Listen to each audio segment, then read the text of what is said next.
Good afternoon. I have a song here. It's really cool. And at first listen, you think, hey, it's the same thing the entire song. But it's not. There are very subtle differences in the different sections. And it's my job to help add to the party. I wrote such a sloppy chart that I'm making lines in between my sections. So when I first heard the intro, I was like, whoa, where is the timing of this? Just seems really bizarre. Listen. And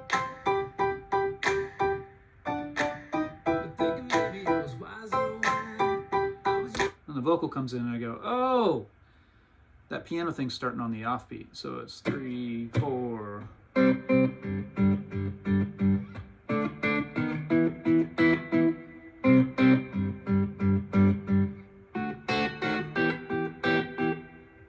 So it's there's a passing chord in the back half of it. It's not your standard 4, 1, 5, 6 minor. There's a move toward the back. So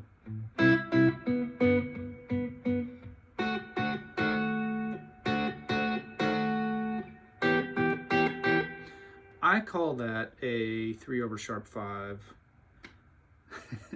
It's a way to get between a 5 chord and a 6 minor by chromatically passing the low end while hinting at a chord that's really a 5 dominant of the minor chord. That's probably just obnoxious, probably comes across as really obnoxious theory speak, but really what we're hinting at here is B over D sharp. It's a version of that pulls very hard to the E, which in our key is minor, right? They're called secondary dominants. I learned about these in college. I was in a couple jazz combos. I was terrible at jazz, terrible. And it freaked me out because I felt like the swing of jazz was like getting into my playing in other contexts. Like I go play with a rock band and why am I swinging? Why am I trying to swing everything? So I bailed, but I bet I could have pushed through and been okay with it. But anyway, it's something the Beatles use a lot to great effect as well. You hear it in their songs where instead of going straight to a minor chord, you get there by hitting its 5 chord, right? Even make it dominant. That wants to get there a lot. So if you're in the key of G, your dominant chord is D, D7 or D major. So we're in G, we're going 4, 1, 5, sharp 5. I can't tell if it's diminished. I don't think it's fully diminished. I think it's just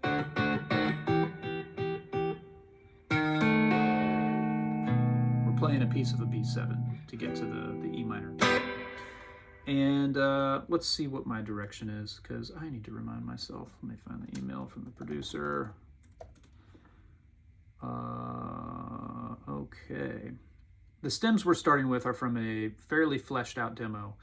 It sounds very fleshed out.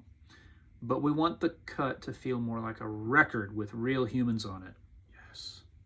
You'll hear a couple of springy guitar stabs that I tracked from the demo. I'm such a mediocre guitar player, ha. They sound great. I will say I'm kind of hearing an I Want You Back-esque funky octave thing in the posts, so maybe a pass of that would be cool, but otherwise do your thing here. Cool. So a little bit of direction, a little bit of freedom. This is great. This is how I like to work. I'm going to give options, basically, and he doesn't have to use them. He doesn't even have to use them in the spots that I played them if he does want to use them. There might be some little guitar fills that I throw around the vocal to make it sound more like a band. You know, that's what it sounds like. It's like this demo that he made on this song was very cut and paste. Like we got our chorus section, so let's take all these tracks and copy them over to where the next chorus occurs in our Pro Tools session. And then, you know, the song's sort of built that way. But we're trying to make a performance here. So I'm gonna redo all the chicks.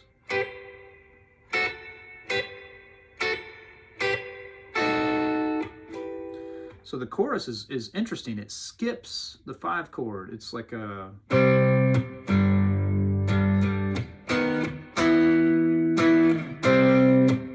Does that twice. And then the back half, it hits it.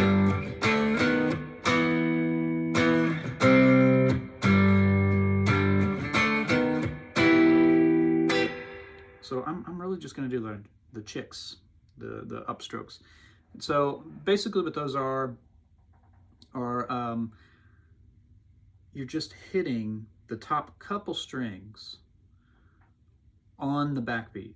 The backbeat is beats 2 and 4 in 4/4 time. Okay, so it's 1, 2, 3, 4. These are the snare cracks, right?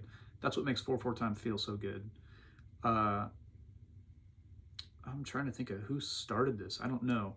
I know that Cornell Dupree, one of the greatest guitar players ever in this kind of music, calls them chicks. There's lots of names that other people have them, reverb slaps, whatever.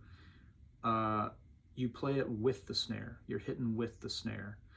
And guitar players, because we are so active and so like, I just got to be playing all the time, it's really hard for us to wait and actually land with the snare and not be ahead of it. This is a great exercise. These are really hard to make feel good. And you're only playing 2 spots in the measure. You're playing 1, 2, 3, 4. You'd think it'd be super easy, and it is in a way. It's just making really easy things feel really good is the key. That's the hard part. That's my job, right? So I'm going to start with a chorus, and first I want to listen to just the music track. I've got drums and percussion, stereo file, a music stereo file. I'm going to mute everything. I'm going to solo just the music file and listen to what he has so far. I want to make sure that I'm playing voicings that match up to what he did in the demo that he wants me to replace. This chorus.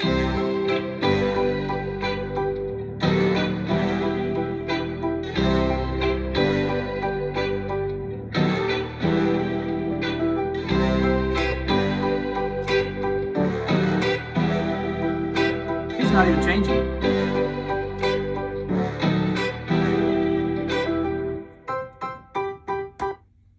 Interesting. So while the whole thing's going, and it doesn't sound wrong, it sounds great.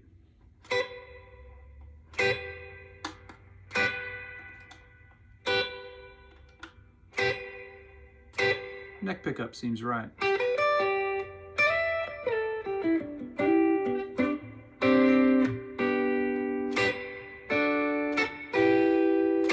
See, I would have thought it would have been 1, 2, 3, 4.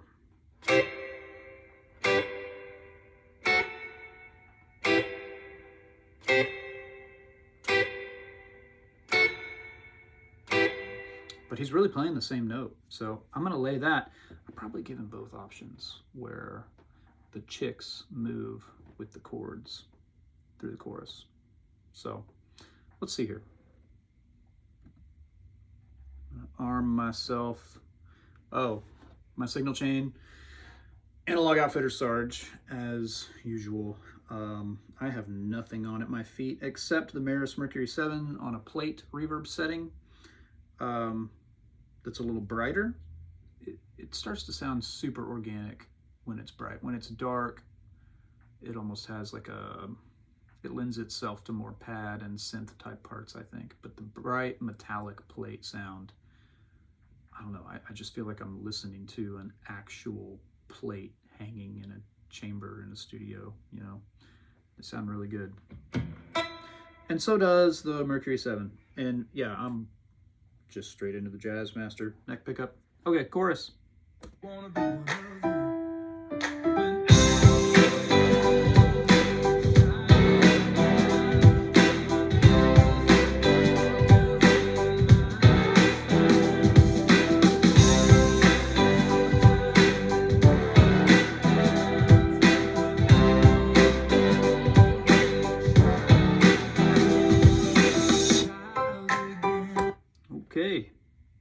That wasn't too bad. I didn't feel really are any of those. Let's see if I'm ahead of the grid at all on this. Okay, looks good here. I'm kind of right on, right behind. Ooh, that one's a hair ahead. What in the world?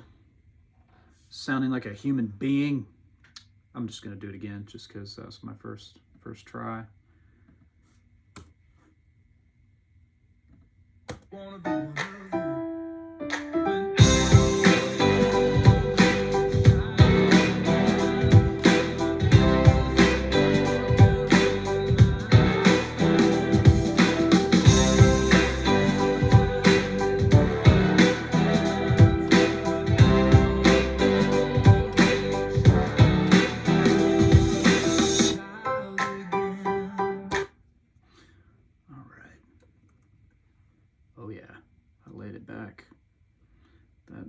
I mean, you probably hear that felt better than the previous time I did it.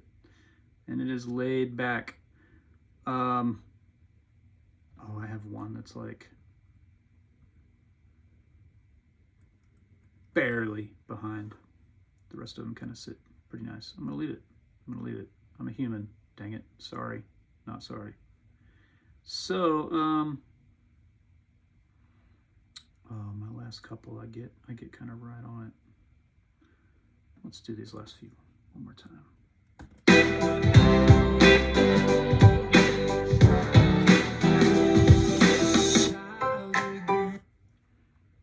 Any better? Yes. So the hard thing about this is that you're not just playing. You're doing it with an upstroke so that the highest note is the loudest, because they're supposed to be bright. They're supposed to cut. Supposed to be a nice, like you're right with the snare, right? And so you have to play an upstroke on a downbeat. So that's different. And then you've got to mute it right after. You're not, it's not that, it's, and I'm muting with this hand. I'm just pop, boom,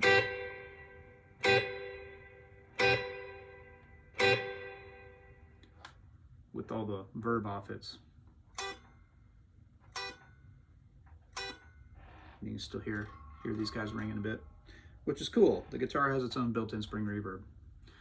That's what I like about Jazz Masters and Strats. So, yeah. Sounds simple is actually hard to make feel good and to stay tucked right in behind the beat. Very hard, very difficult. Worth practicing a lot. So I think that comes back in the back half of the verse. I'm sure he flew his, when people pay me to record, I don't like to fly things around, copy and paste them to other parts of the track. So let's keep going. Let's see where this comes back. I think it's halfway through this next verse. Here's verse 2.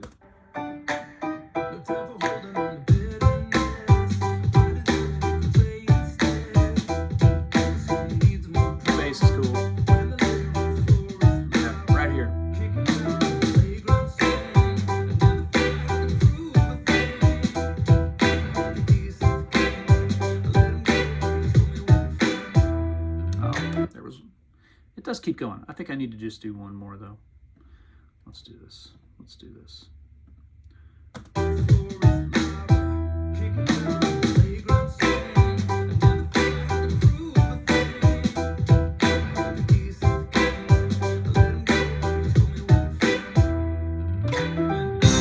Nope, not the last one.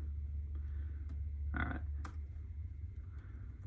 Can I just cut it out, or do I need to replay the chick before that so that it's reverb decay? Oh, no, it decays enough. We're good.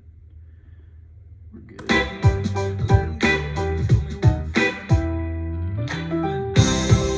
Did you hear that one way in the back? That was one that he had copied and pasted on his demo, but it's not supposed to be there, so I am not going to play it. Well, there's a chorus, and I'm doing the same thing, so let's just march through the track and play more chicks.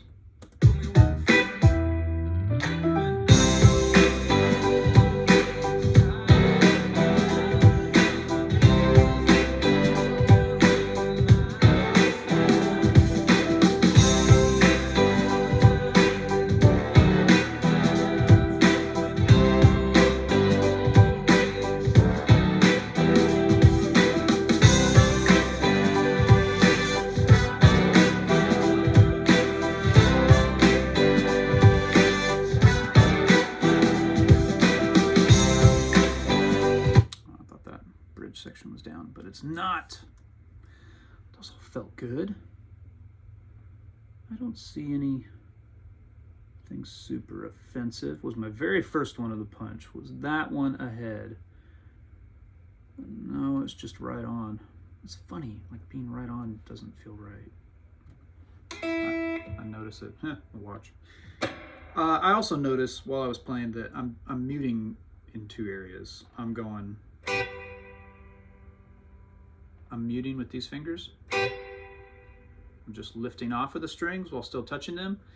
But if that's the only way that I mute, you hear all the other strings ringing out sympathetically.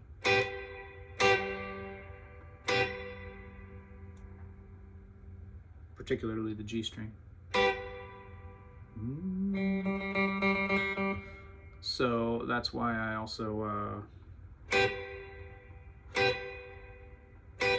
I want them to be clean, you know.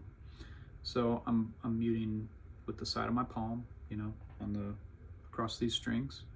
I'm not squeaking on them. I'm just dampening, right? And then I come off. It's not a full pull off. I'm just releasing pressure.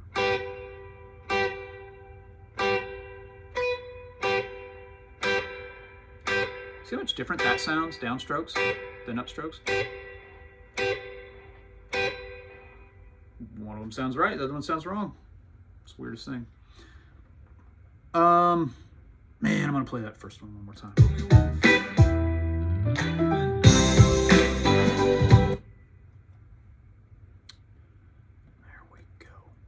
There we go. Hope that rang out long enough. A little crossfade.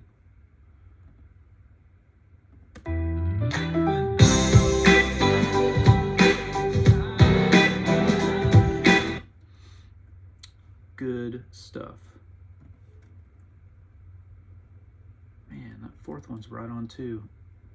I don't want to go through and fix all these, but I'm hearing it. I'm hearing the tiniest difference in like being milliseconds earlier. This is what happens when you play to a track that is so loop oriented and on the grid, right? It exposes every bit of your humanity, from timing to pitch, you know. If you're playing along with a track that's all synthetic instruments that are perfectly tempered to sound sweet to the human ear, and you're playing guitar along with that, guitar is inherently a platform that cannot be perfectly in tune. So you notice everything. Everything. It's like being under a microscope, you know. In several ways. Your amp is close mic'd, so you're hearing what the mic hears like this far from the cab, from the speaker. You're on the grid, so when you deviate or have any bit of looseness at all, you notice that. Sometimes it's really good, like certain drummers are amazing. They have this ninjutsu about them, where they can play with a loop on the grid and be around the click somehow and still feel great.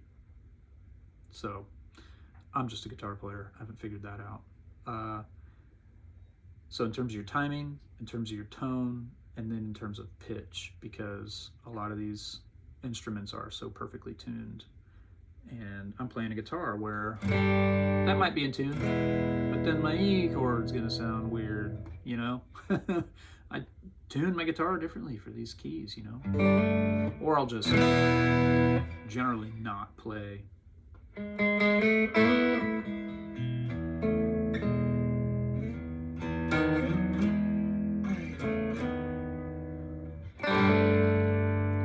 Tune for the key of E, so I'm not going to do that. Let me fix this other one.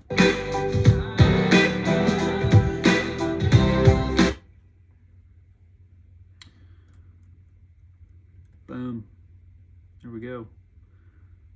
Much better.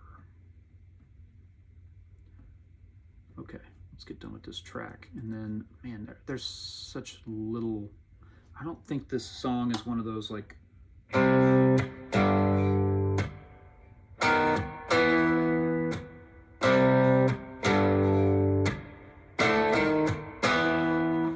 it is. Maybe I add a couple of those. I don't know. Let me finish what I'm doing first.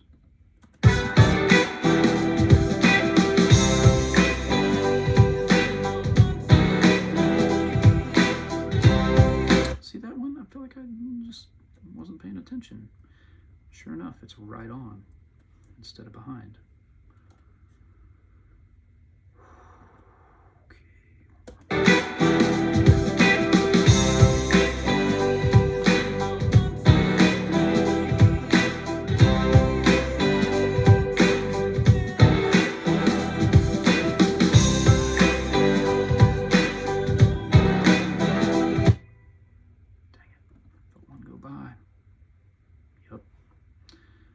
Grab that one more time.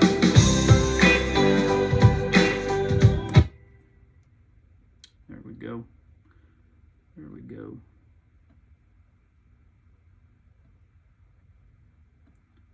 Did I let it ring long enough though?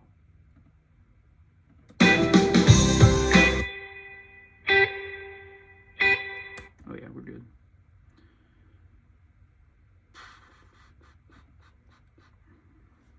There's a down chorus coming up. I only have like 1 or 2 more to play before the down chorus.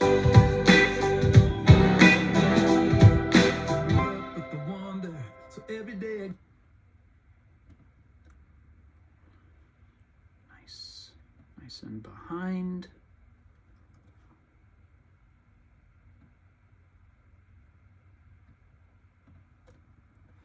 And you know, I've got a video on how to play behind the beat as best as I understand it. I am not counting on the beat and then trying to subdivide some hit that follows it, like ricocheting off of the beat or something like that. All I'm doing is trying to be completely relaxed. Completely relaxed. Not just in my hand, arm, neck, other hand. I mean, like, I am making sure that I'm not holding my feet weird. Sometimes I'll take my left leg and come up on my toe and just lock my calf. That's tension. That is going to make this hard, really hard to do. Other times, if something's difficult, I will push with my tongue. I'll push on the roof of my mouth. And I'll notice that my tongue feels sore, right? Like right in here after a take or something. And that's when I'm like, oh, you weren't paying attention. You had a ton of tension you were carrying in your body during that take. So sort it out, calm it down. That's the best way that I know how to describe playing behind the beat, is just you have got to be completely aware of every part of your body, where you're holding tension, where your tendency is to introduce tension when something gets difficult or you really focus, you know? Because as guitar players, and I think as guys in general, we can tend to try to muscle through it or force our way through it. This isn't that. This is art. This is you're trying to make something feel good. You cannot force that or muscle your way through that. So my ear is better than my execution. Thankfully, I can hear it when it's off. So let's keep going. But check that other video out. I think I put it out last year, and I talk a lot about where in the parts of your body, various places that you might carry tension as a guitar player. A little bit younger. When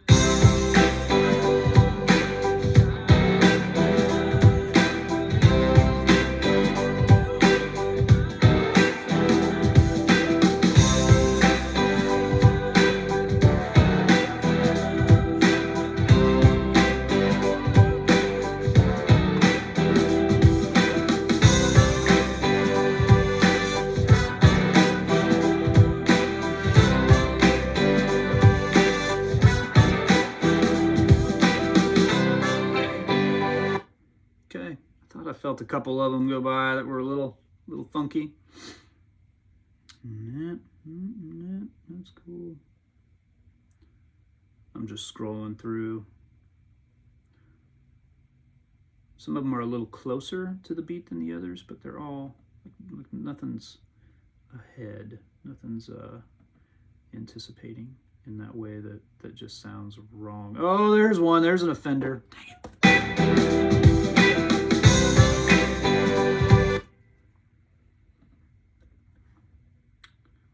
Like I said, I don't copy and paste. They're not paying me to have one good chick that I copy and paste.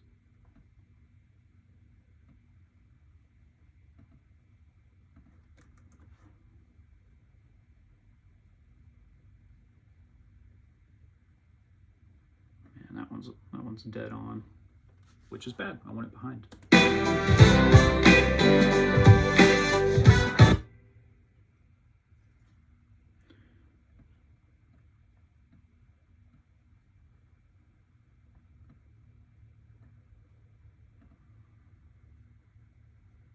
So yeah, there were a couple there.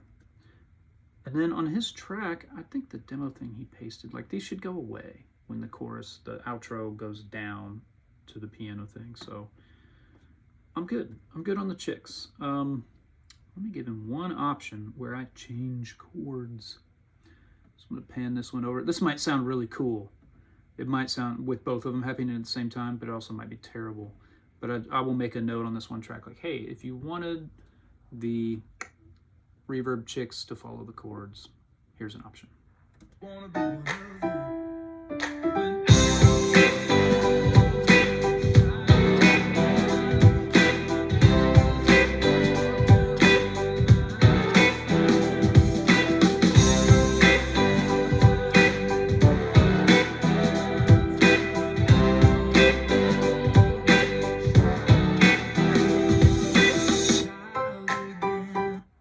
So remember the first chord, C, G, B over D sharp, E minor. And then the back half is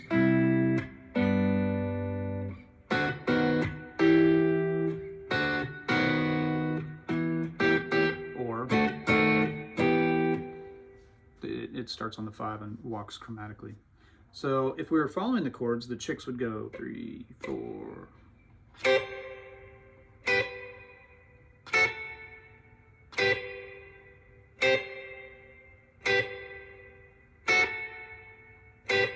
So I'm playing C,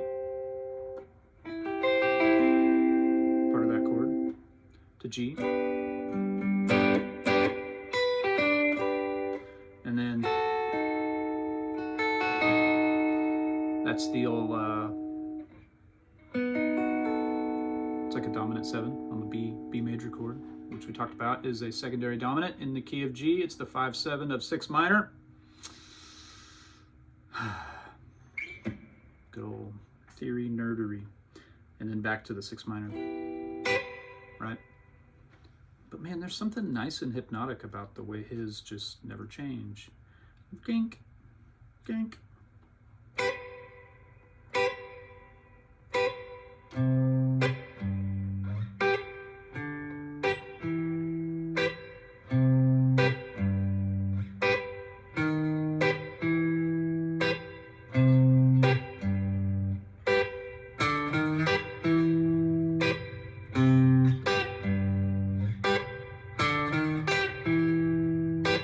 That's hard to play.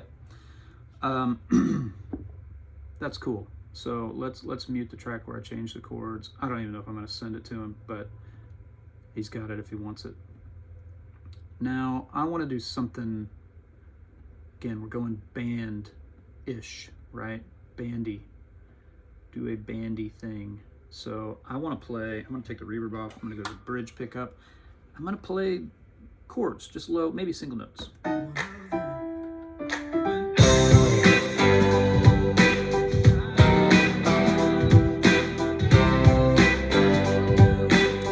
Slide. I don't need to be super guitar-y.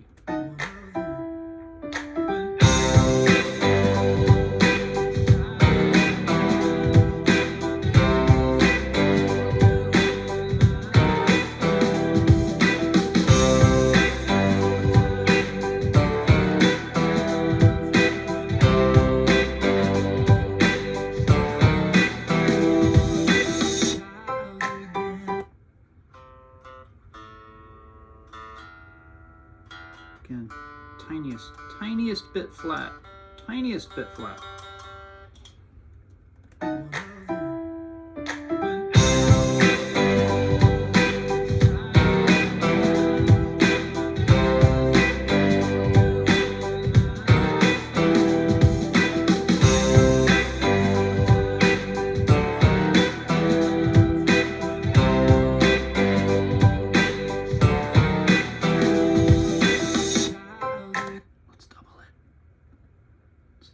Side. This one will be on the other.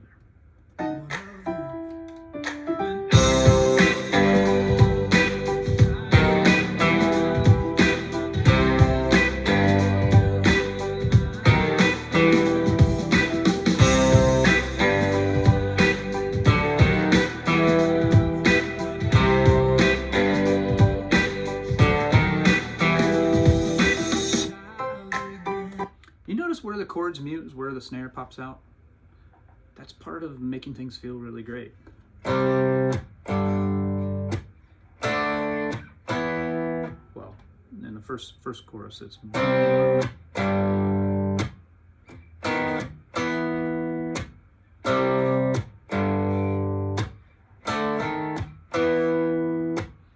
everywhere I'm hitting. That's a snare hit. It's beats 2 and 4. And we're off for those moments. It's cool. Let me try my 335 for this part. Just cooking.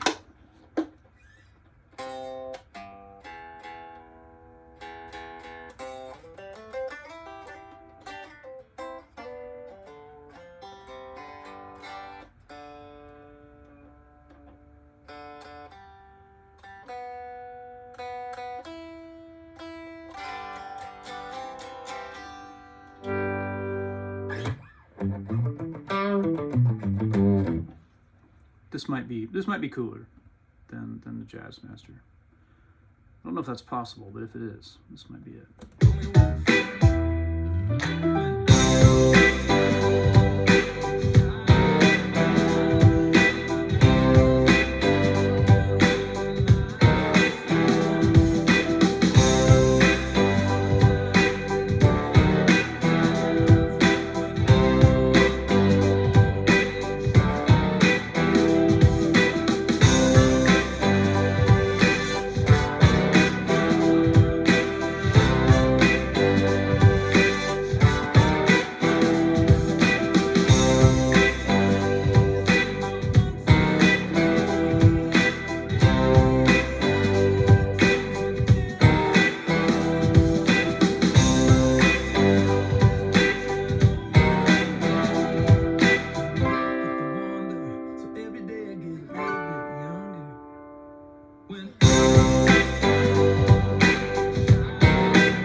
Okay, I want to hear something real quick.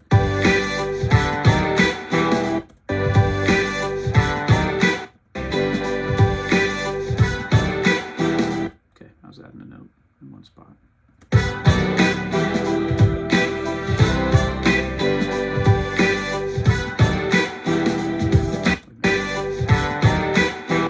That's it right there.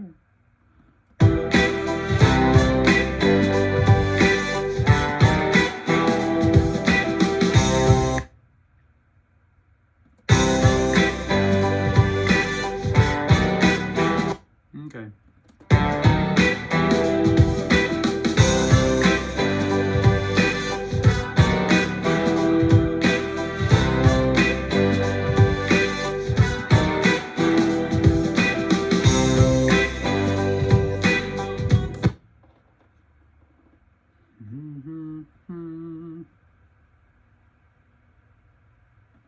Okay, let's double what we got. I don't like to get too far, go too long without doubling. It's just easier to remember the tiniest inflections and differences that you made in a section if you double them together.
start at that spot on the first guitar. Come back and hit the double.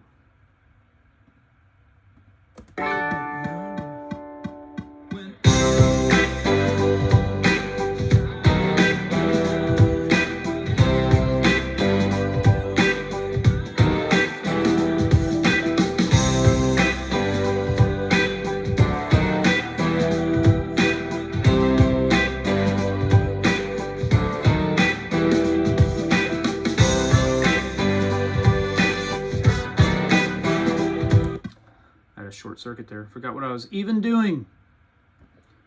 Now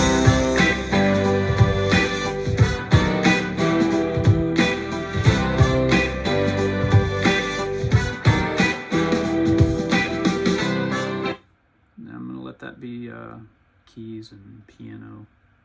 Keys and piano. Keys is piano. I'm going to let that be piano and the horns in the down outro.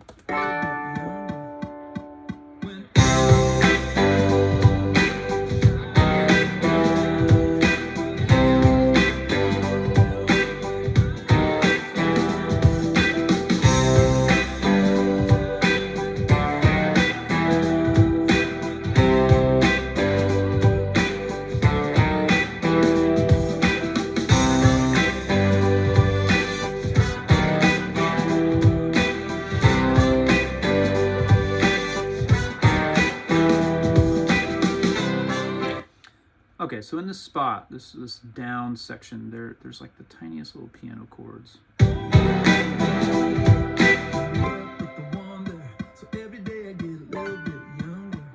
It's like, but an octave higher.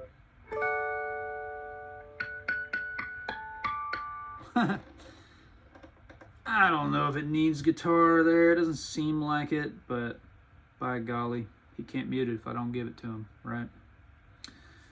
So I'm going to put a tiny crossfade here. So now we've got 3 tracks. We've got our chicks. We've got our single note chorus guys. I think it might be time to try that octave funky thing that he was hearing in the post, which I've got a post. It doesn't seem like the chorus one has a post. It's down. It sucks way back down to the intro vibe, and there's one time through the piano thing before verse 2 comes in. But there are posts after chorus 2 and chorus 3. And those are 4 bars each, and they're up. And it's like a party, right? So let me grab, I'm gonna go Strat here.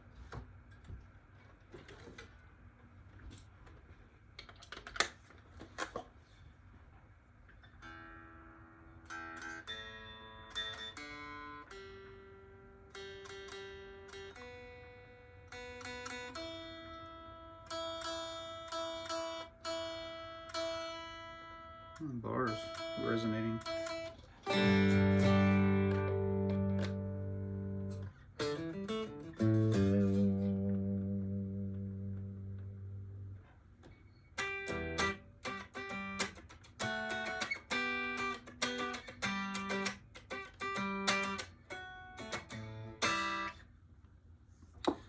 Let me see. Funky octave thing in the post. So maybe it passed those. I'm going to do something different in the 2 posts in case, I don't know, just to give options, and then he can fly it to the other one if he wants. So here comes funky octave guy in the posts. And let me just double check that he didn't put something there himself.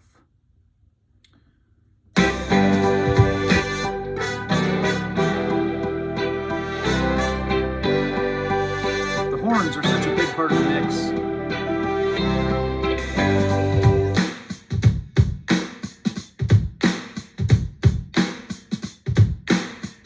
Claps and snare on the backbeat.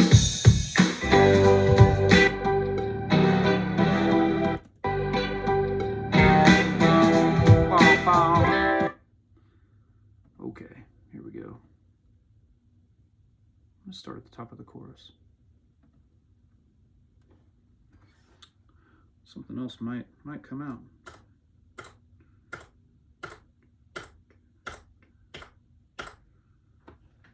think we're at 90.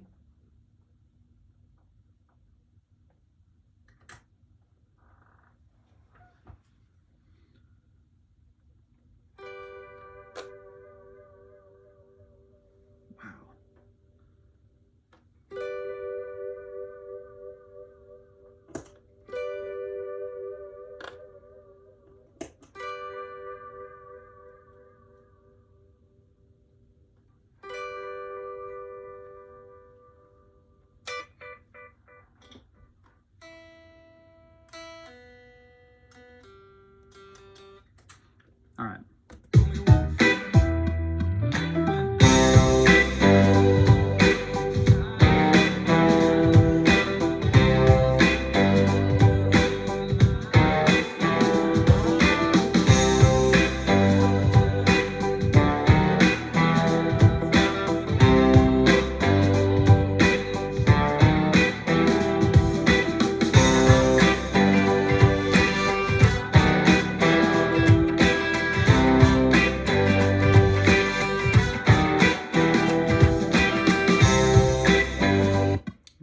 Comes in.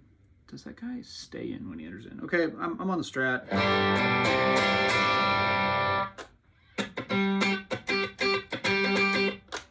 I'm on the bridge pickup. That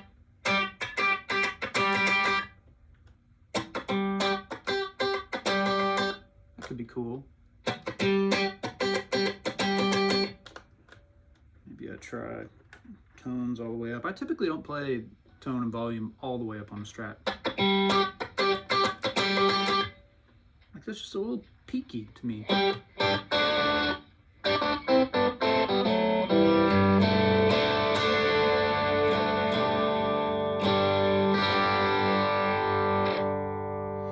I do have the boost side of the tilt overdrive on.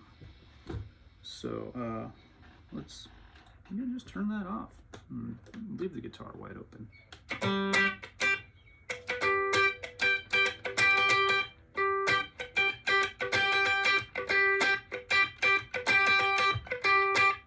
Got to get creative with the muting when you're way up high, and trying to play only 2 of the 6 strings that you're hitting. You know. Here we go.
Bunch of things in this because I'm not totally sure what I want to do.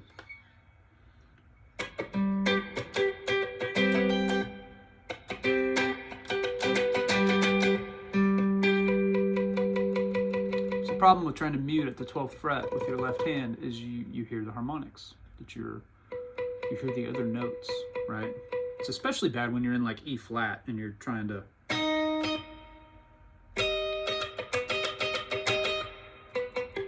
you still kind of hear those notes because you're muting the string right around that giant harmonic node at the 12th fret. One thing at a time. Let's do the funky octave thing.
downbeat and they skip it, it doesn't feel right.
I like that part a lot. The thirds just.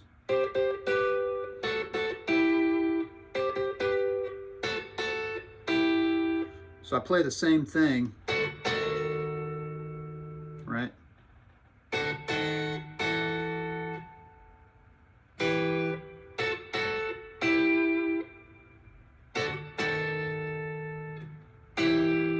me try the chorus.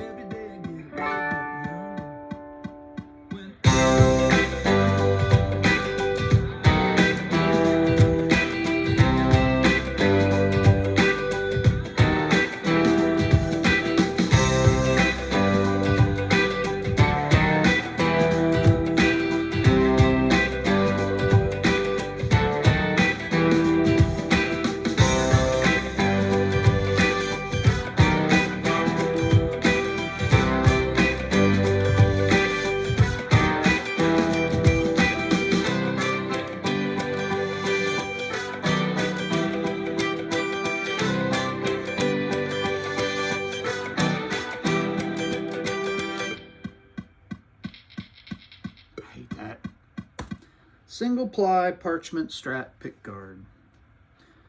When it gets cold out, it's going to get staticky. I usually carry a lint dryer, a dryer sheet with me, and somehow it dampens the static, and it makes my guitar smell all like laundry chemicals, which is cool. Or I'll literally just lick my finger and kind of wipe on it. That seems to dampen the static as well. And then I wipe the rest of my slobber on my pants because I'm still a child.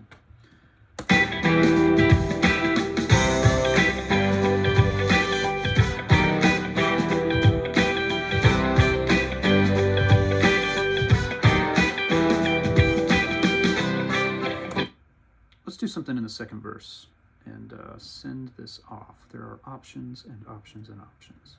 So here we go.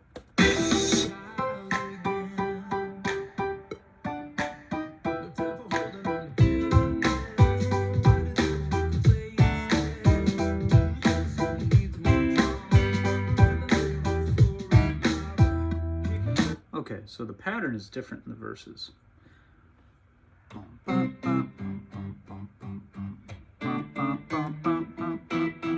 So it actually hits the 6 minor on the downbeat and the passing chord is on the and to 2. So it's not. One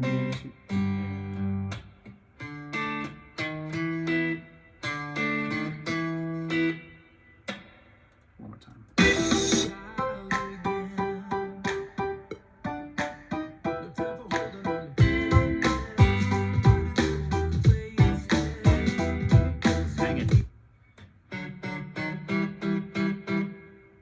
That's what it is.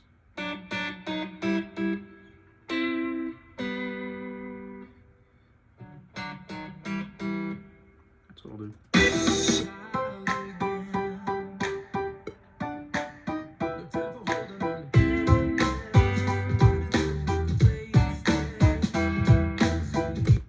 Just doesn't feel right. Maybe I'm out that bar.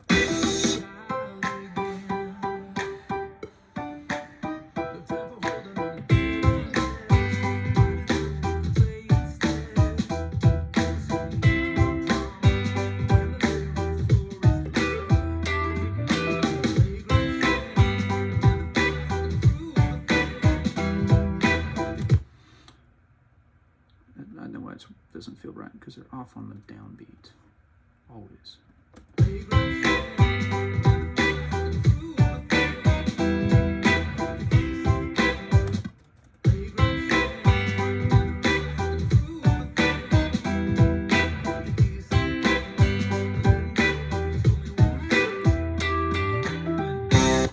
Is that in the way of that piano?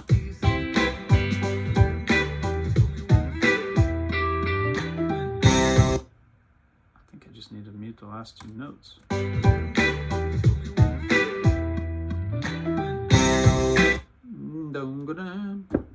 just need to be out of the way for that. Let's hear that verse one more time, and then we'll let you get out of here.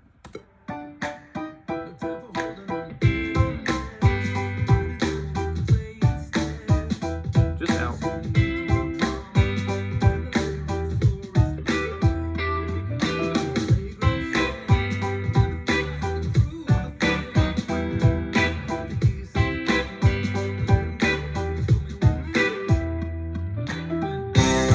Cool. Super cool. All right, well, I'd consolidate all of these tracks and see what he says. See ya.